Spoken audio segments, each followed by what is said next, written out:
Hebreus capítulo 4, a partir do versículo 1. Temamos, portanto, que, sendo-nos deixada a promessa de entrar no descanso de Deus, suceda parecer que algum de vós tenha falhado. Porque também a nós foram anunciadas as boas novas, como se deu com eles. Mas a palavra que ouviram não lhes proveitou, visto não ter sido acompanhada pela fé naqueles que a ouviram. Nós, porém, que cremos, entramos no descanso, conforme Deus tem dito. Assim, jurei na minha ira, não entrarão no meu descanso. Embora certamente as obras estivessem concluídas desde a fundação do mundo. Porque em certo lugar assim disse no tocante ao sétimo dia, e descansou Deus no sétimo dia de todas as obras que fizera. E novamente no mesmo lugar, não entrarão no meu descanso. Visto, portanto, que resta entrarem alguns nele, e que por causa da desobediência não entraram aqueles aos quais anteriormente foram anunciadas as boas novas, de novo determina certo dia, hoje, falando por Davi, muito tempo depois, segundo antes fora declarado, hoje, se ouvires a sua voz, não endureçais o vosso coração.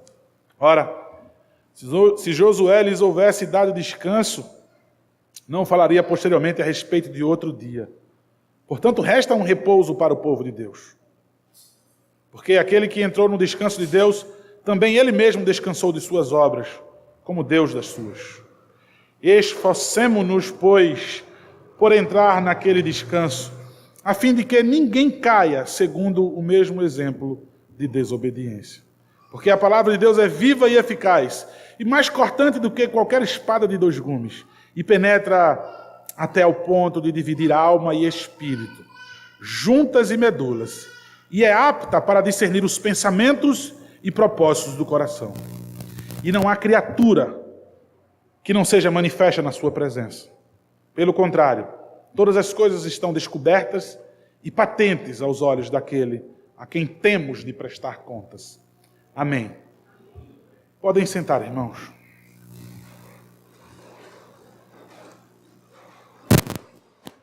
Vamos orar ao Senhor, pela sua palavra. Ó Deus, a tua santa palavra, lida, Pai,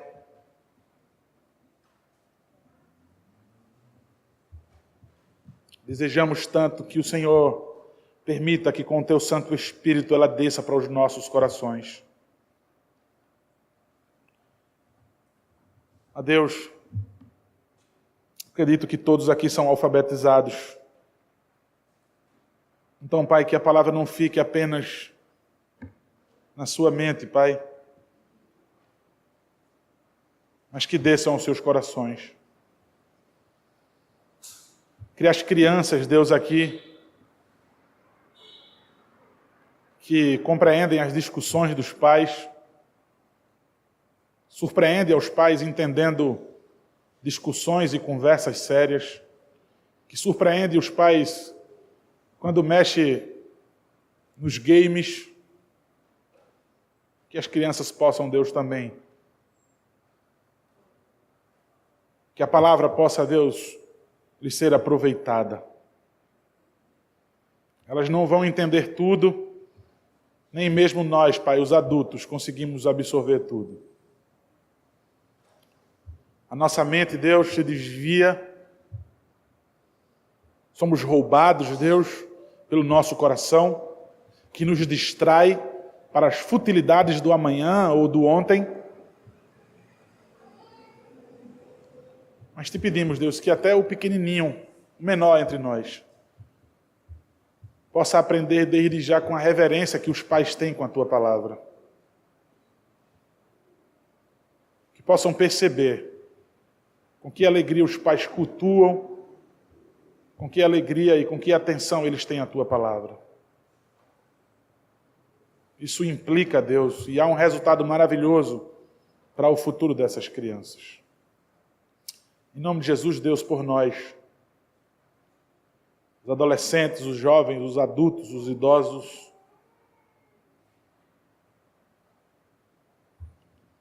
precisamos, ó Deus, que o Senhor nos livre de um coração como o de Faraó. Queremos um coração obediente, Pai. Não endurece o nosso coração. Nos concede, Deus, nos esforçar cada vez mais. Queremos ouvir a Tua voz, Pai, nessa noite. Fala aos nossos corações, Pai. Suplicamos o nome poderoso de Cristo Jesus, para que o Senhor fale aos nossos corações. Amém. Irmãos, nós entendemos as dificuldades dos hebreus. Nós conseguimos entender as dificuldades dos hebreus quando nós conseguimos entender o porquê, de maneira tão emergente, o autor de Hebreus escreve essa carta. O naufrágio na fé. A incredulidade que vai gerar desobediência. Se nós não retemos a palavra, nós iremos sempre ser desobedientes. Um filho, ele sempre vai escutar os conselhos do seu pai, as orientações do seu pai, mas se ele não aplicar na sua vida, ele será um desobediente e grandes ruínas ele trará em sua vida.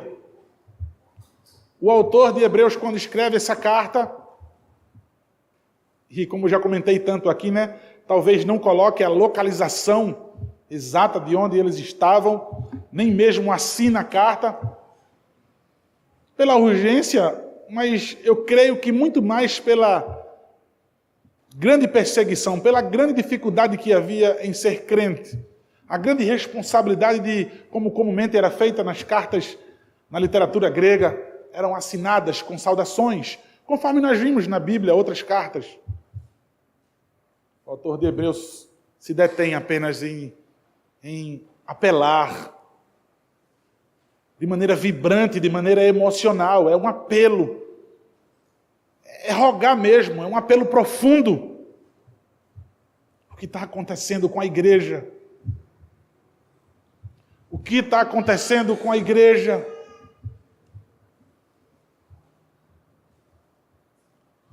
O grande tema desse capítulo 4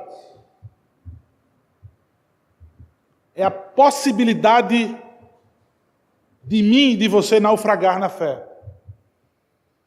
É a possibilidade que há de mim e de vocês ficarmos prostrados no deserto e não alcançarmos o descanso do Senhor. De todas as dificuldades, irmãos, externas da igreja, a perseguição do imperador, que eu tanto já citei aqui, fizeram com que eles pudessem camuflar o nome de Cristo, a sua crença em Cristo, e quando isso acontece, tão logo isso acontece, a igreja começa a se dissolver. Porque esconderam o nome de Cristo e agora a sua confiança estava nos anjos, agora a sua confiança estava em Moisés, agora a sua confiança estava nos ritos, nos sacrifícios, e assim vai. A todas as ideias que o pragmatismo trouxeram aos ouvidos daquela igreja, os seus próprios conselhos, ou como vimos em Oséias, os ventos pelos quais eles se alimentaram, estava agora surtindo o seu efeito. A igreja se dissolvendo. E muitos membros da igreja hebreia, cheios de seus motivos, naufragaram na fé.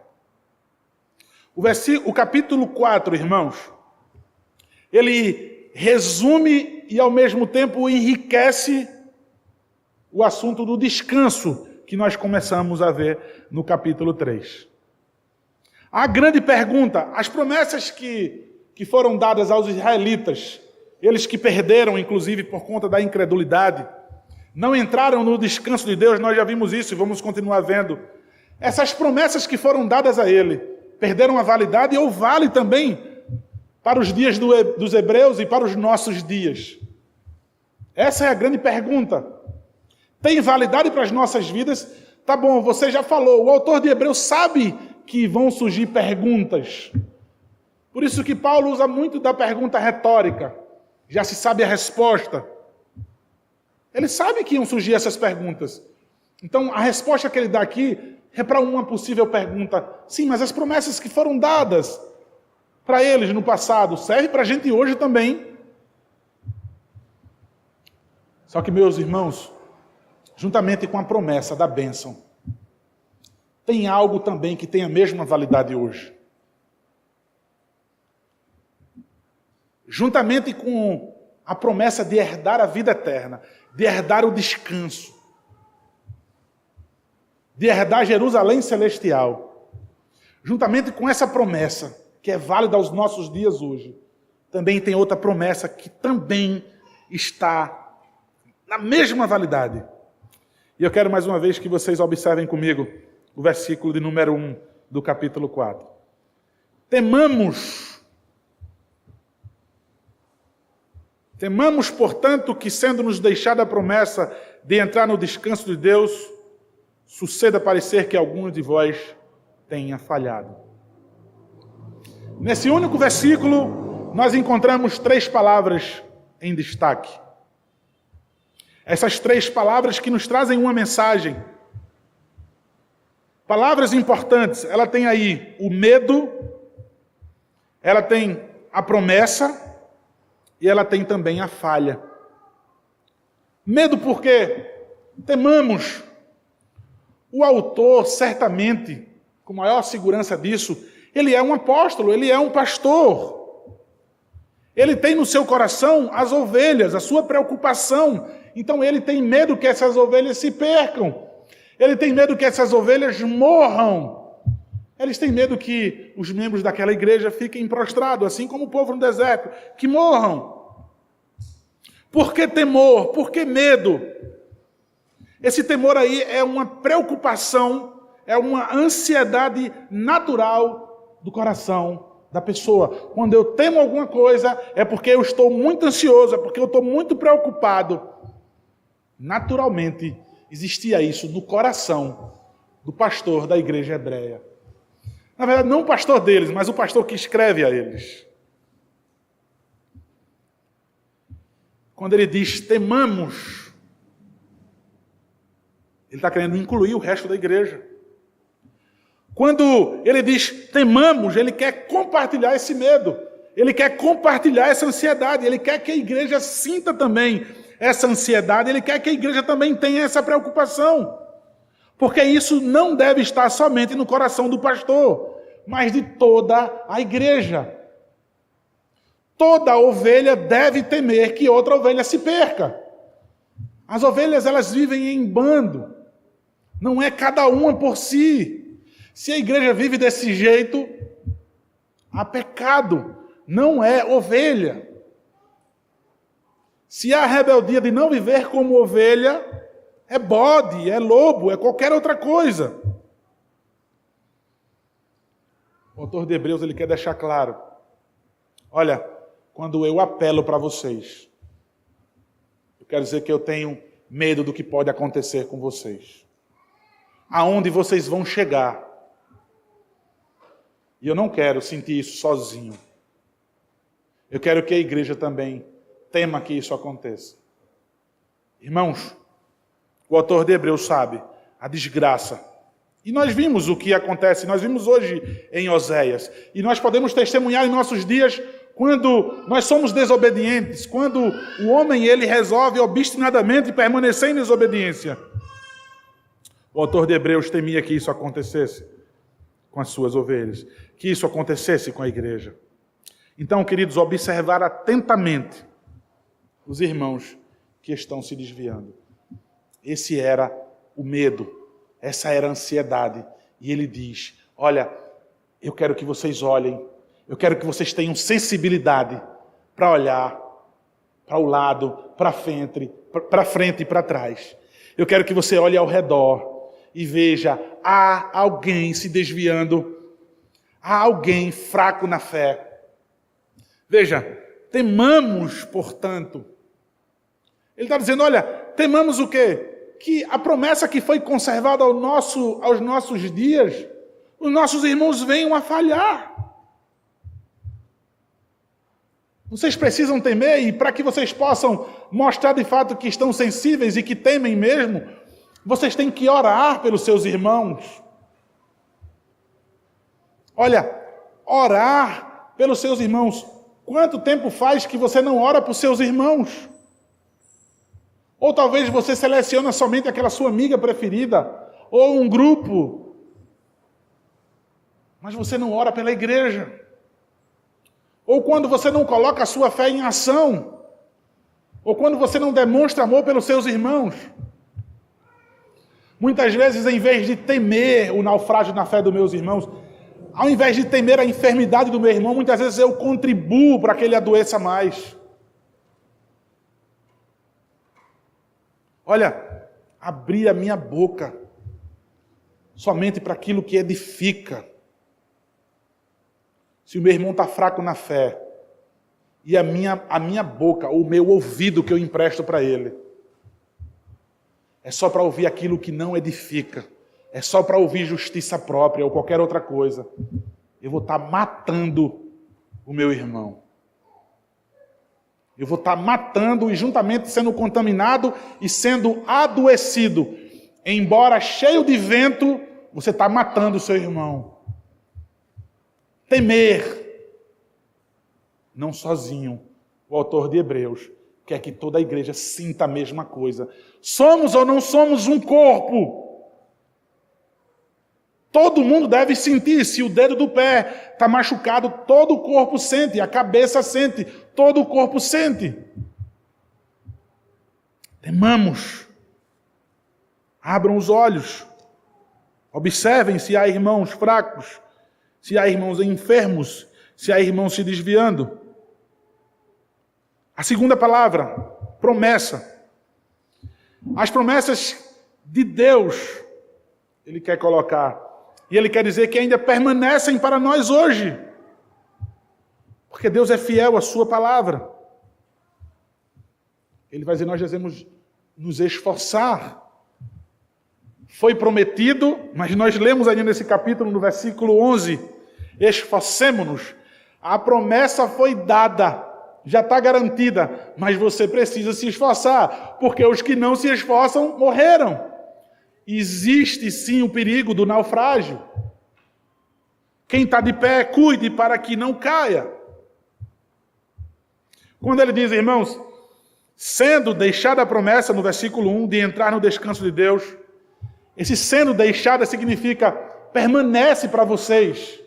Deus prometeu, está lá a promessa. Ela não perdeu nenhuma validade, ela não enfraqueceu. Você pode confiar nessa promessa, porque Deus não mente, porque Deus não volta atrás, e porque Deus é fiel, mas Deus é fiel a si mesmo, Deus é fiel à sua palavra. A sua promessa não perderá seu significado, a não ser nos fins dos tempos, quando o último dos crentes entrar no descanso de Deus. Essa promessa perde a sua validade. Depois que todos os seus eleitos alcançarem, todos aqueles que se esforçaram entrarem no descanso, então a promessa perderá a sua validade. A terceira palavra, falha. Essa falha é um termo grego que certamente foi emprestado dos Jogos Olímpicos. Quando o atleta, o corredor, ele não consegue cruzar a linha de chegada. Quando ele é deixado para trás pelos outros corredores, ele não consegue chegar ao fim da linha. Ele não consegue alcançar o seu objetivo. É impossível, então, que ele receba um prêmio. É impossível, então, que ele seja premiado, que ele ganhe o troféu. Falha. O temor dele era que alguns de vocês... Sabe o que ele quer apelar com isso quando ele diz: suceda parecer que algum de vós, esse algum de vós, é um enorme apelo de dizer: o meu desejo é que nenhum de vocês se percam. Eu rogo a vocês para que vocês fiquem atentos, tenham medo junto comigo, confiem na promessa, mas para que nenhum de vocês possam naufragar na fé.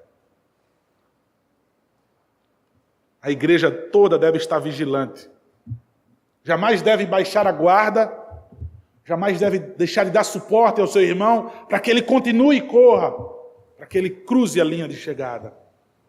A responsabilidade da vida espiritual da igreja é de cada crente. ele quer colocar a responsabilidade sobre cada membro da igreja hebreia. Ele quer dizer, olha, se o seu irmão falhou, sinta-se culpado. Se um irmão seu morreu, ele não vai entrar no descanso do Senhor, ele abandonou a fé, sinta-se culpado. Às vezes eu observo, quando recebemos notícia de alguém que cheio de si desiste do evangelho, ou outra igreja, né? Outro mundo, outro universo, outra religião. A gente lamenta simplesmente. Rapaz, foi mesmo. Que pena. Foi mesmo. Eu não estou falando daqueles obstinados que seguem orgulhosos no seu pecado. Não é para ficar, logicamente, que morrendo e chorando, se lamentando por aquilo que não glorifica a Deus. Mas eu estou falando você lamenta pela sua falta de responsabilidade de não cuidar, de não ter alimentado, de não ter passado remédio naquelas enfermidades, tudo isso com a palavra de Deus. Tudo isso pela palavra de Deus. Será que o seu lamento, será que a sua tristeza é por você mesmo? Onde é que você estava na vida daquele seu irmão? Ou então se você estava tão próximo, ou então se você falava para ele. Eu vejo constantemente isso. Eu pergunto a quem estava mais próximo, o que foi que aconteceu? O que foi que aconteceu com fulano? O que foi que aconteceu com fulano? Você estava tão próximo. Por que é que você não conseguiu salvá-lo? É porque quem salva não sou eu, pastor, é Deus. Às vezes respostas ridículas. O autor de Hebreus quer dizer a responsabilidade de cada crente da igreja. Temamos, portanto, para que nenhum possa falhar nessa caminhada. O versículo 2 vai dizer: porque também a nós foram anunciadas as boas novas, como se deu com eles. Mas a palavra que ouviram não lhes aproveitou, visto não ter sido acompanhada pela fé naqueles que a ouviram. O que ele quer dizer com isso, irmãos?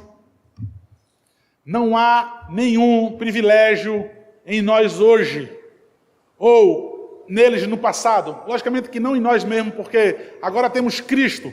O autor de Hebreus, ele segue respondendo possíveis perguntas. Nós, então, que vivemos agora no Novo Testamento, depois de Cristo, nós temos mais privilégios, então, do que os que viveram na Antiga Aliança? Ele quer dizer não, porque a vocês também foram pregadas as boas novas. Ou seja, a mesma coisa que foi pregado para eles. A mesma coisa. Agora ele quer dizer, cuidado para que a mesma coisa não aconteça com vocês, o que aconteceu com eles. Ao ouvirem a palavra não ter proveito nenhum, porque ela não foi combinada com a fé. Ela não foi agregada à fé. Abra sua Bíblia em Romanos, capítulo 10.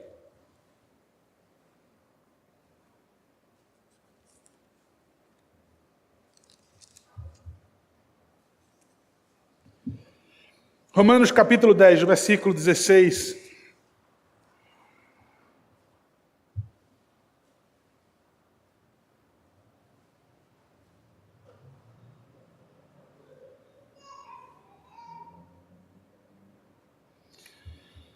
Romanos capítulo 10, a partir do versículo 16. Mas nem todos obedeceram ao Evangelho.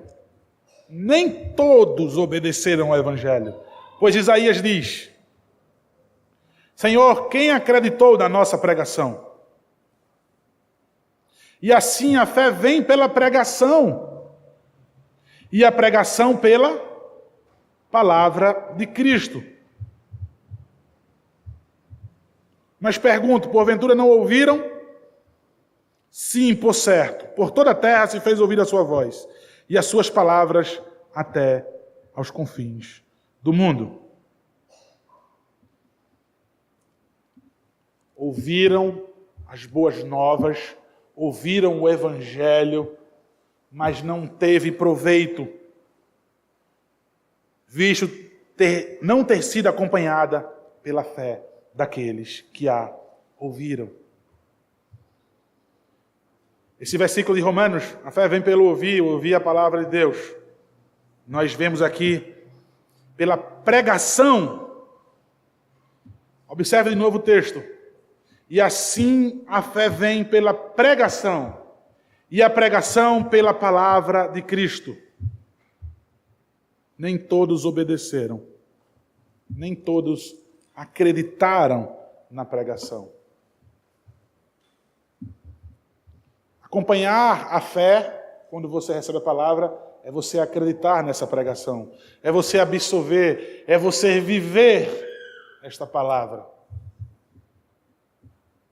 A fé sem obras, ela é morta. Se você olha para a minha vida e você não vê transformação, você não vê piedade,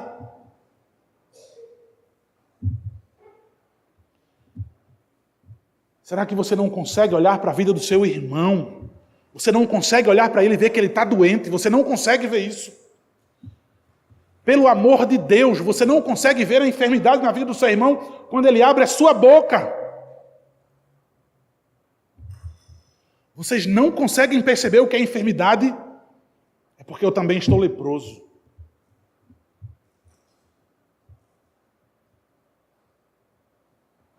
Eu não consigo. E por que é que eu não consigo? Por que é que a palavra não frutifica, irmãos? Porque é que se ouve a pregação e ela não tem proveito. O autor de Hebreus está preocupado com isso. A gente não pode deixar isso passar desapercebidamente. Nós não podemos, irmãos, na pregação. Nós não podemos nos reunir no dia do Senhor para ouvir a pregação e simplesmente ler um texto como esse e dizer, mas a palavra não teve proveito, porque não foi acompanhada da fé.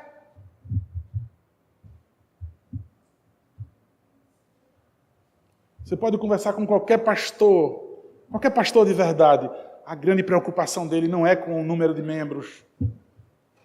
A grande preocupação dele é com aquele pequeno número ou o número gigante que tem sido transformado pela palavra de Deus. A minha maior coroa, a minha maior glória do ministério é quando eu viajo para alguns lugares e eu recebo elogios da igreja. É a maior coroa, é a maior glória para mim como um pastor. É quando o mundo consegue perceber a diferença de vocês, a transformação de vocês, a piedade de vocês, a vida devota ao Senhor, uma vida de santidade. Quando nós podemos ver nos casamentos, quando nós podemos ver dentro de casa, ou ao sair daqui do templo, do espaço físico do prédio, o templo somos nós. Porque a palavra não teve proveito, irmãos, eles morreram.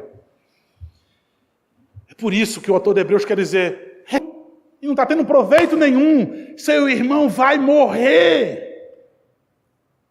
E talvez seja outro defunto junto dele. Cegos guiados por cegos.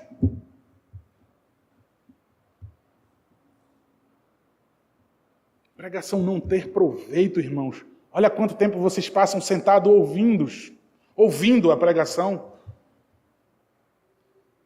Mais de 1 hora vocês escutam. Seja na internet, em casa, também assistem outros pregadores. Porque a palavra não tem proveito. Ouviram e morreram. Ouviram e não entraram no descanso do Senhor. Aí você entende por que é que ele diz, temamos, portanto. Não deram crédito à palavra do Senhor. O versículo 3 diz, nós, porém, que cremos, entramos no descanso, conforme Deus tem dito. Assim jurei na minha ira, não entrarão no meu descanso. Embora certamente as obras estivessem concluídas desde a fundação do mundo. Observe que ele não diz, entraremos no futuro. Mas ele diz, entramos. É o dilema do já e do ainda não. Se você crê na pregação da palavra hoje, se você crê na pregação da palavra agora, o autor de Hebreus, no próximo sermão nós vamos ver isso. Nós lemos isso ainda hoje, ainda nesse capítulo 4. É agora, é hoje. Se você crê, você já entra no descanso de Deus. Você já entra no descanso de Deus. Você pode gozar da paz do Senhor ainda aqui nessa vida, em meio à Babilônia, em meio aos ataques do mundo, em meio às angústias diárias.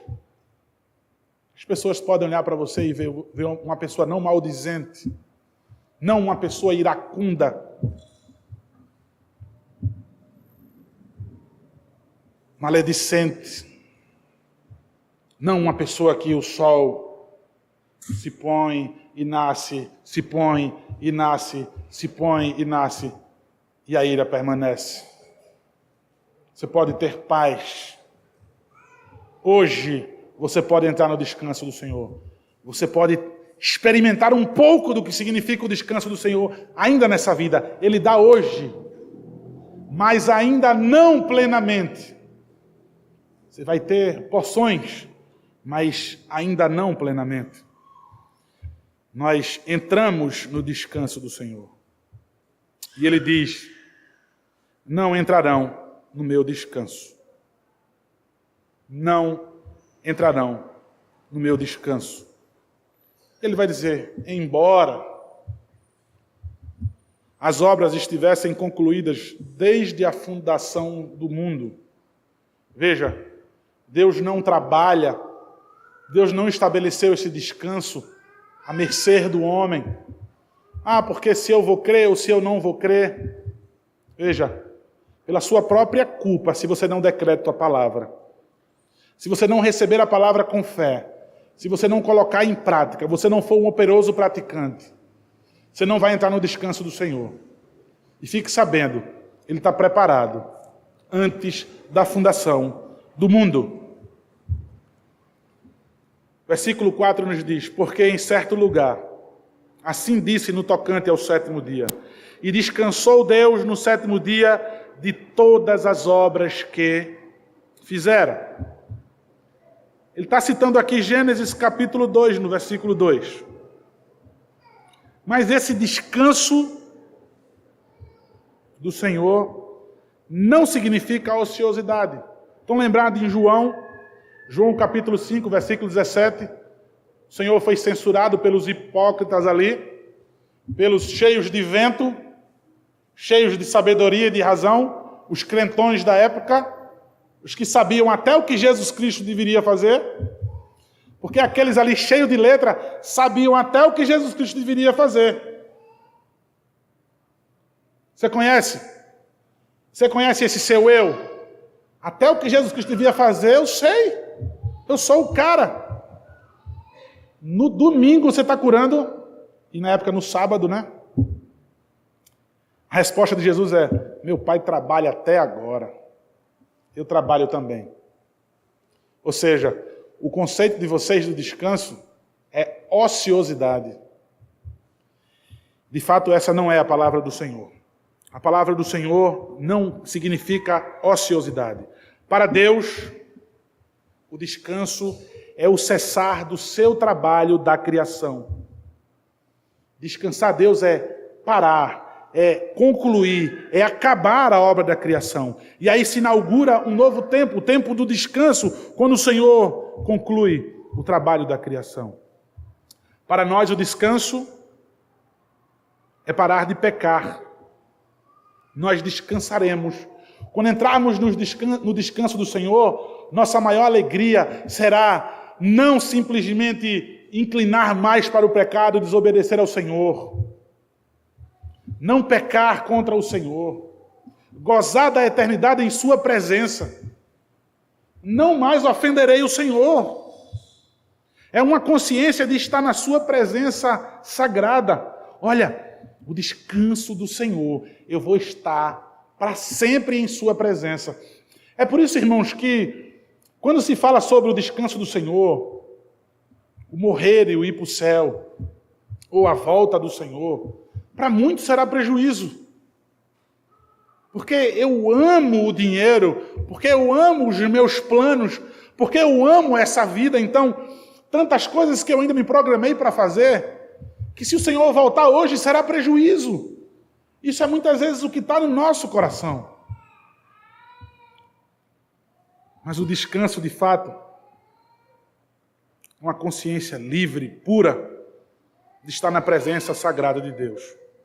Inclusive, o que faremos no céu é, juntamente com todo o povo de Deus, nessa consciência de estar na presença sagrada dele, adorando e louvando a Ele.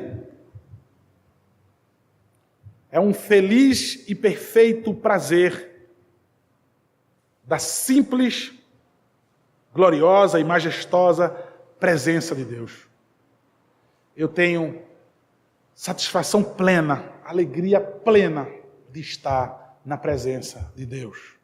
Eu consigo imaginar que há em alguns corações aqui o temor quanto a isso. Alguém vai dizer, minha vida acaba agora, quando só o que eu vou fazer é estar na presença de Deus, quando o meu único prazer, a minha única alegria e o meu único plano do amanhã e da eternidade é estar na presença de Deus e me alegrar na presença dEle. Há muitas vezes tristeza e medo quanto a isso. Deus, Ele goza desse prazer, irmãos, do seu descanso. E Ele quer nos conceder. Sabe o que o Senhor nos faz? Ele nos dá um vislumbre desse prazer, desse descanso.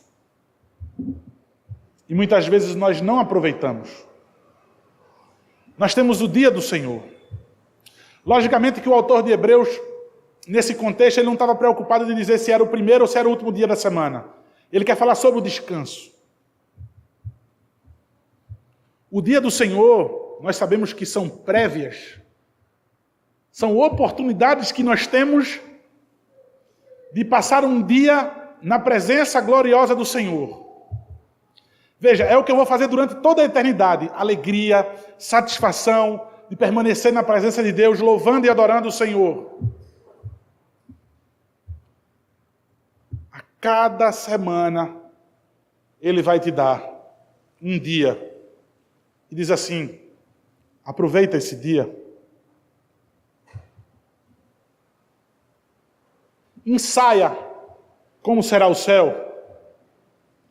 Veja, eu quero que um dia na semana, e eu vou tirar o eu quero, eu vou dar a vocês um dia na semana para que vocês descansem. Sabe o que acontece, irmãos? Olha qual é a pergunta que todos nós fazemos. O que é que eu posso fazer no dia do Senhor? Essa pergunta que sempre vem a mim é normal, irmãos. Por favor, me entendam. É normal vocês perguntarem isso. Eu também pergunto e discuto isso. Essa pergunta ela vem cheia de incredulidade. Porque, sabe o que é que você pensa? Eu não posso fazer nada no dia do Senhor. Veja, se eu quiser criticar e dizer, rapaz, aquele povo é legalista, eles guardam o dia do Senhor. Eles não podem fazer nada no dia do Senhor. Irmãos, quanta incredulidade, quanto pecado, que pobreza de espírito. O que é que eu posso fazer nesse dia? Rapaz, você tem tanto a fazer que esse dia é pouco. Você faz tudo nesse dia para a glória de Deus, pensando na eternidade.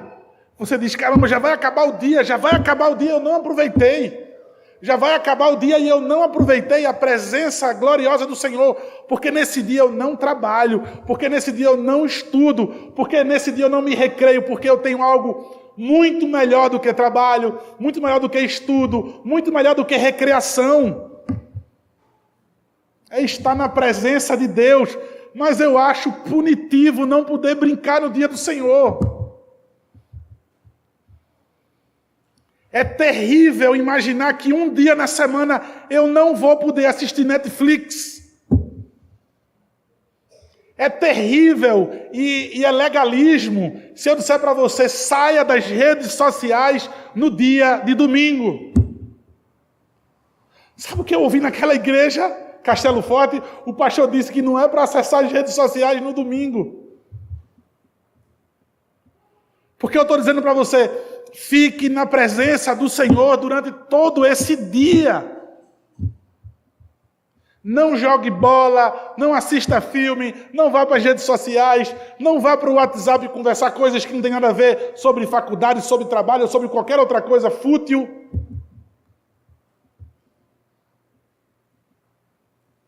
Estar na presença de Deus é horrível para você. Deixa eu dizer para você, como é que eu entendo isso? Você não entrará no descanso do Senhor. É por isso que ele diz tanto aqui, irmãos, não entrarão no meu descanso, não entrarão no meu descanso. Em poucos versículos, ele repete o tempo todo, não entrarão no meu descanso. E pastor, e por que você julga desse jeito? Porque você não gosta de um dia na semana desse descanso? Você vai fazer o que na eternidade? É lógico isso. Isso é óbvio. Você não consegue, você não quer. É horrível guardar um dia na presença do Senhor. Certamente você não é um cidadão do céu. Ou você acha que Deus vai colocar alguém lá que diz, que chato.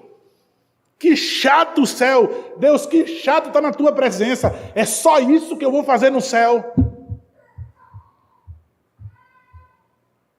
Eu não estou limitando o que é que vai ter no céu não, tá, irmãos? Eu não estou dizendo o que é que vai haver no céu. Mas de você viver a eternidade na presença de Deus. Sem que você trabalhe, sem que você vá para a faculdade, sem que você se desvie um segundo sequer da presença dEle. Porque Deus sabe, irmãos. Deus sabe. Adão e Eva perderam o seu descanso quando desobedeceu. Adão e Eva tinham absolutamente tudo no Éden, no lugar do prazer. Ali era o descanso deles. Viviam na presença de Deus constantemente, andavam com Deus.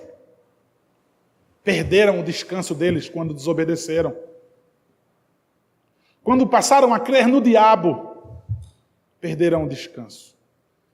Deus disse, não comam. Não creram na palavra de Deus. Preferiram crer no diabo. E aí, crendo no diabo, foram expulsos do descanso.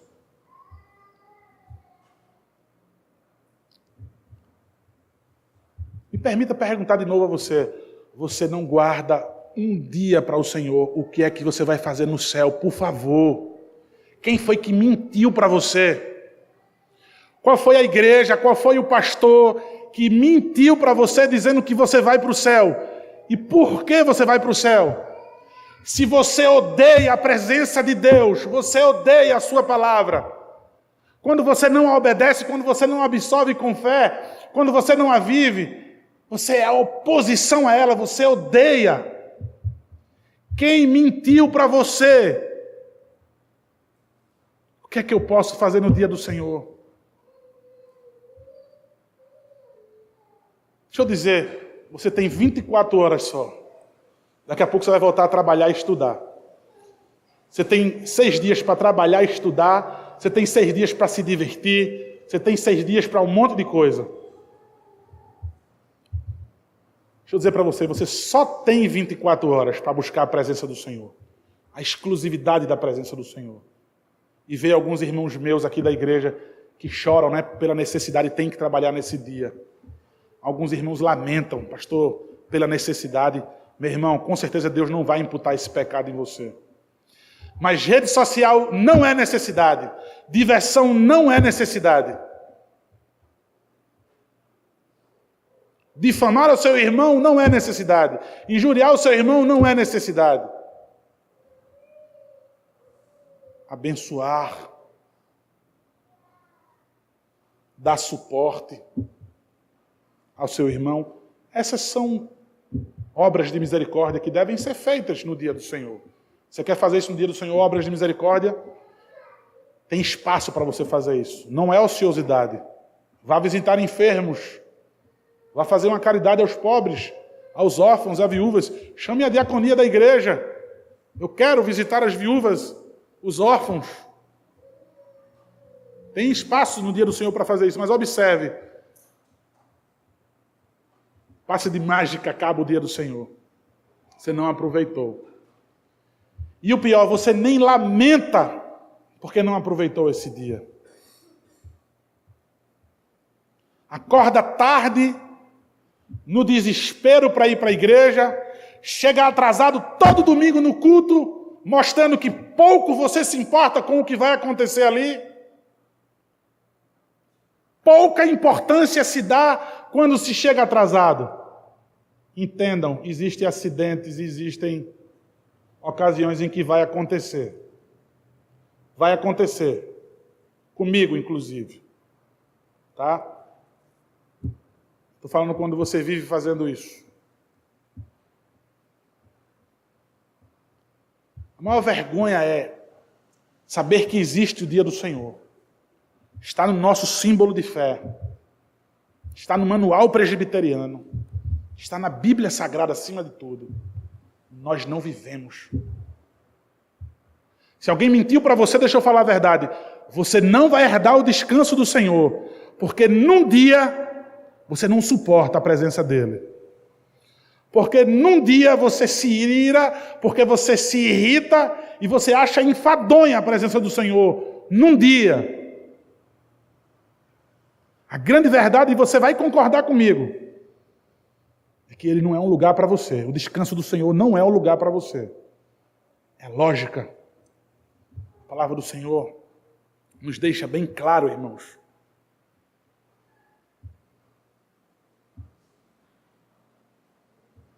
Porque em certo lugar assim diz no tocante ao sétimo dia, que descansou Deus no sétimo dia de todas as obras que fizeram.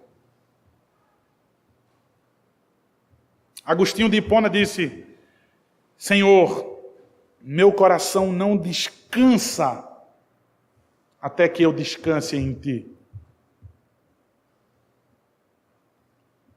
Meu coração não descansa até que eu tenha a sensação de estar na Tua presença gloriosa e majestosa e desfrutar dela e gostar e amar. O senso de que Ele está na minha presença é que eu me curvo, é que eu me inclino, é que eu me humilho e Ele me governa e Ele toma conta completamente do meu ser, da minha alma, do meu coração, da minha mente, tudo aquilo que você possa dar nome às suas faculdades mentais, às suas emoções.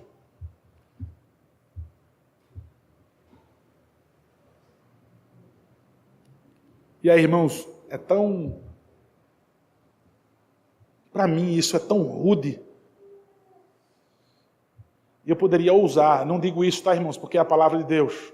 Mas com incredulidade, eu poderia dizer assim, desnecessário colocar de novo isso. Desnecessário. Eu estou supondo sarcasmo, viu, irmãos?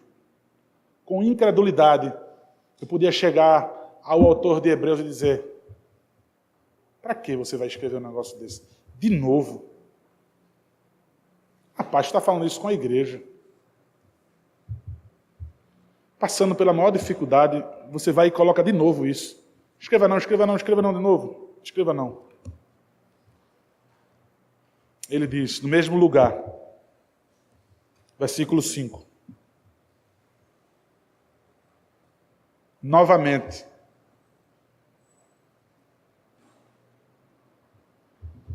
não entrarão no meu descanso. Irmãos, essa repetição. Volta aí o capítulo 3 de Hebreus. Hebreus capítulo 3, versículo 11.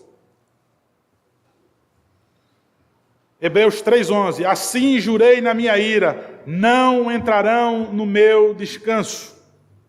Hebreus 3:18. Mesmo capítulo, versículo 18. E contra quem jurou que não entrariam no seu descanso, senão contra os que foram desobedientes? E aí chega aqui em Hebreus 4, no versículo 3. Não entrarão no meu descanso. Agora no versículo 5. Novamente, no versículo 5. No mesmo lugar, não entrarão no meu descanso. No começo do sermão, eu coloquei que isso é como se fosse uma resposta a possíveis perguntas dos hebreus. Tem a mesma validade essa promessa? Nós podemos entrar no descanso de Deus, é isso? É. Mesma validade hoje. Hoje, tomem proveito. Não endureçam o coração. Creiam na palavra, creiam em Cristo. Mas também tem algo que tem a mesma validade para os dias dos hebreus e para os nossos dias. Igualmente com as promessas, irmãos. As ameaças do Senhor. Não podemos enxergar as repetições de maneira leviana. O autor de Hebreus, inspirado por Deus, ele repete, e ele repete, e ele repete. Porque há a possibilidade de falha. Porque há a possibilidade de você morrer e não entrar no descanso de Deus. Há a possibilidade de você estar convicto, crendo em anjos, crendo em Moisés, crendo em você mesmo, e não entrar no descanso de Deus.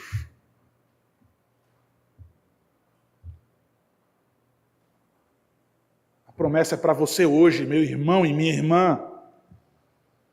Mas a ameaça, de igual modo, é para você, meu irmão e minha irmã. É para mim, se não crermos no Senhor, se não nos submetermos à sua palavra. Queridos, há um missionário. Conta-se a história de um missionário que, 25 anos trabalhando em missões na África, num lugar muito difícil.